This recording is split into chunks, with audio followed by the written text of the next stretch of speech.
Hello, my name's Chris and I'm doing videos on balcony gardening or gardening in small spaces in general. My main focus is edible plants like veggies and things like that. Tomatoes are my favorites, also snow peas. Now, if you've seen any of the other couple of videos that I've done, you'll notice that I'm not in the same balcony. I've actually moved. So let's have a look at this balcony. So this balcony is a little bit smaller, I reckon, compared to the last one. It's got a big air conditioning unit there, taking up some nice space.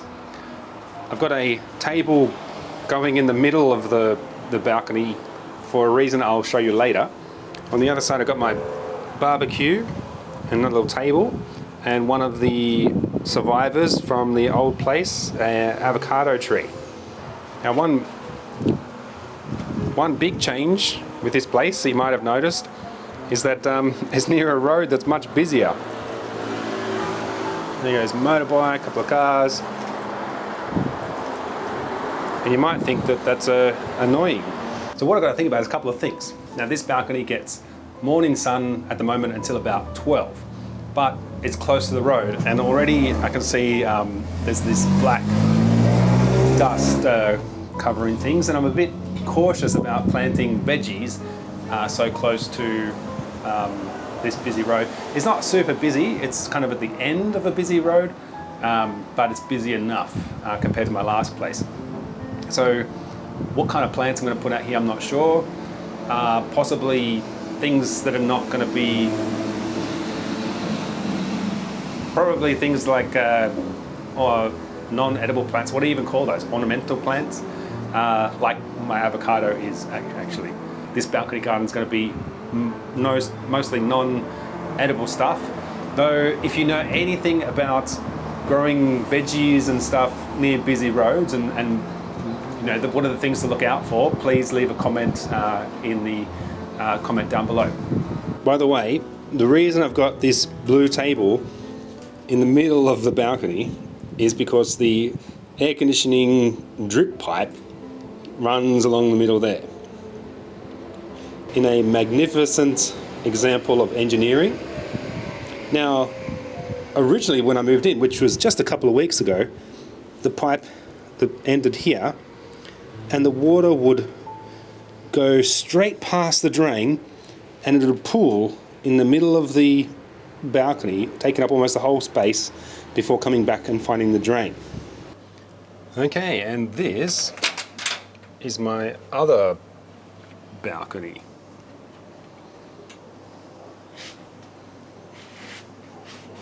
Now, it is on the other side of the place, and it is quite huge, and more a courtyard than a balcony.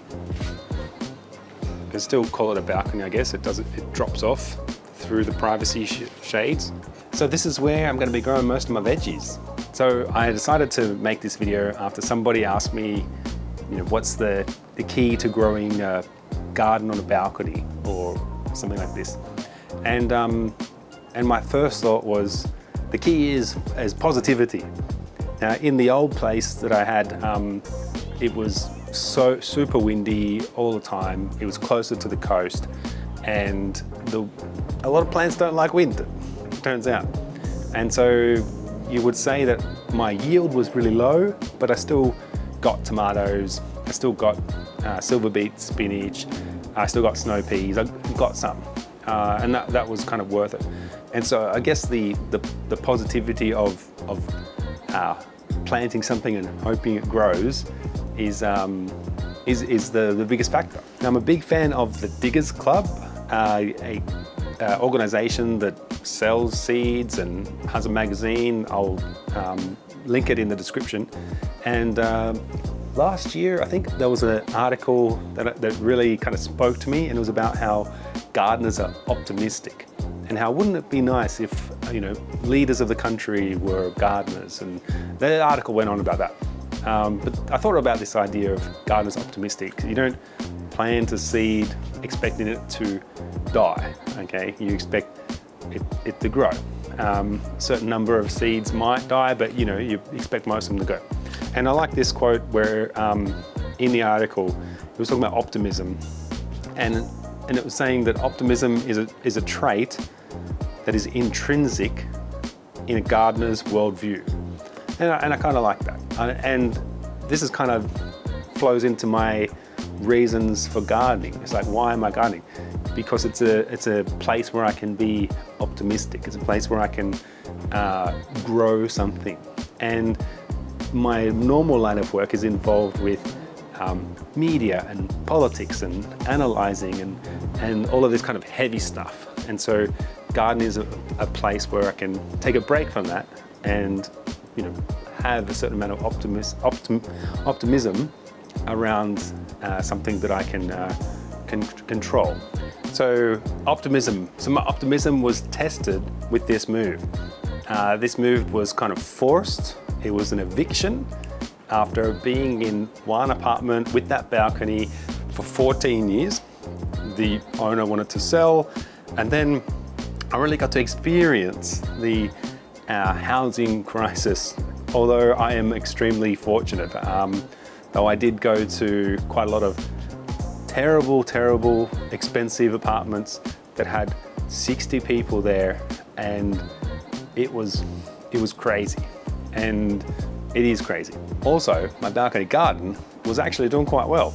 I had heaps of cherry tomatoes, heaps of spinach, spring onion, all of this kind of stuff.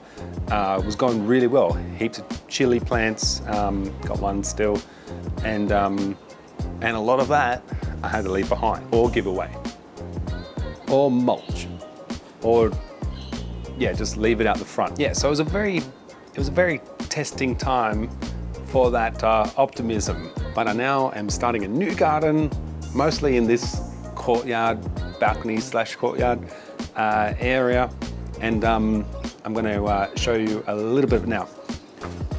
So basically, a lot of the stuff that's behind me was actually here already, and I've gotten rid of a lot of stuff. I was going to get rid of this, but maybe it's a good backdrop to videos and stuff.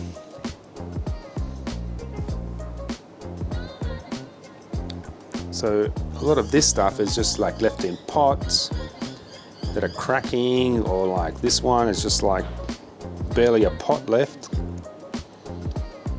And I've been clearing it out, making way for some veggies. Now I might keep that one there. So over here we've got things that I've taken from the old place. This is these dwarf lavender that I got from the Diggers Club. This chili has been going absolutely great guns. Got so much chili we can't eat it, we can't give it away, we're putting it in the freezer. And then this vertical thingy brought over, and this silver beet was actually in it, and it's going amazing.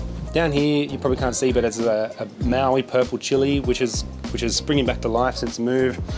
The spring onion survived, and I've got a new little silver beet spinach there. In this pot, I recently planted 2 silver beets, 1 spring onion, I think mustard leaf salad plant, and I think perpetual spinach. So we'll see what happens in this one.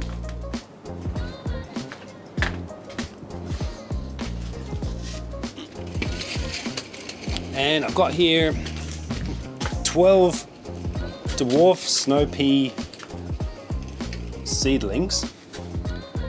And they seem to be doing okay.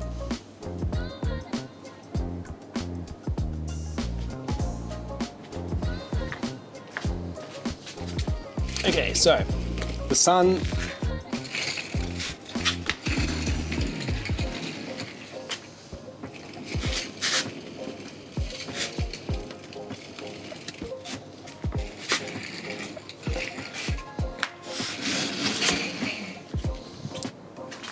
up there's a what is it?